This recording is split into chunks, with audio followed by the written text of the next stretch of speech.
So for the first problem on homework 3, you have that sheet of glass, and you know that from T infinity 1 to T infinity 2, divided by the total resistance of the system is going to equal your total heat flux. So you find the R total by doing the 1 over HA of the inside, and then the L over KA of the glass, and then the 1 over HA of the outside. Add those together, find the total heat flux, and then you know 1 over HA is going to be your resistance from T infinity to T1, and you use that to solve for T1. So for the second problem, you have sheetrock in series with wooden insulation, which are in parallel to each other, which is in series with another thing, is sheetrock. And it's also, all those are in series with the heat convection on both sides of the wall.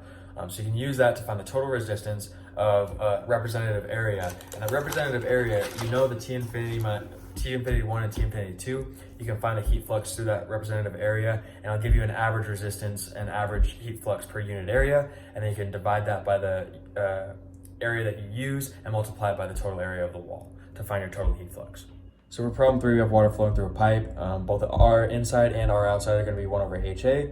The R inside is 1 over HA that we're given in the H that we're given in the problem. The R outside, the H is going to be a combination of the H rad that we calculate and then the area of the outside. And then the R pipe is going to be the L over KA.